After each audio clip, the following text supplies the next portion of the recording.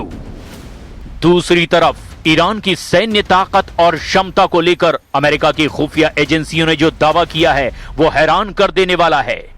अमेरिकी खुफिया एजेंसियों की एक बेहद गोपनीय रिपोर्ट लीक हुई है, जिसे मई 2026 में द न्यूयॉर्क टाइम्स और कई अंतर्राष्ट्रीय मीडिया आउटलेट्स ने बड़ी हेडलाइंस के साथ छापा था।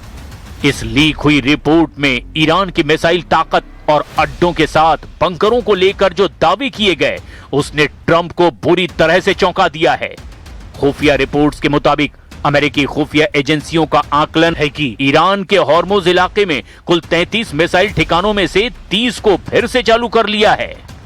यानी ईरान ने अपनी तटीय मिसाइल साइट्स के लगभग 91% हिस्से पर दोबारा नियंत्रण पा लिया है।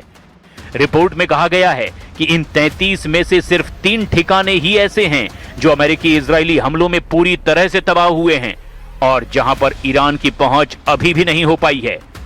अमेरिकी अधिकारियों का मानना है कि वॉशिंगटन ने पहले ईरान को हुए नुकसान का जरूरत से ज्यादा आकलन लगा लिया था।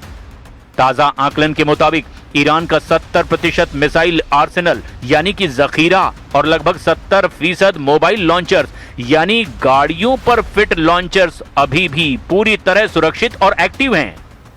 ईरान के पहाड़ों के सैकड़ों मीटर नीचे बने अंडरग्राउंड बेस, जिन्हें ईरान मिसाइल सिटी कहता है, वहां का 90% हिस्सा अमेरिकी बंकर बस्टर हमलों के बावजूद सुरक्षित बचा हुआ है। ये ठिकाने अंडरग्राउंड रेल नेटवर्क से जुड़े हुए हैं, जिससे ईरान अपनी मिसाइलों को एक जगह से दूसरी जगह बेहद आसानी से शिफ्ट कर रहा है। यानी ईरान इस वक्त बेहद कमजोर देश नहीं, बल्कि बेहद आक्रामक देश बन चुका है, जो अमेरिका के हर वार पर पलटवार करने के लिए पूरी तरह से तैयार ही नहीं है, बल्कि वो ऐसा करता भी जा रहा है। अब देखना यह होगा कि क्या अमेरिका फिर से ईरान के किसी ठिकाने पर हमला करता है या नहीं। फिलहाल ईरान रत्ती भर भी झुकने को तैयार नहीं और ना ही अमेरिका की यूरेनियम वाली वो बड़ी शर्त मानने को तैयार है।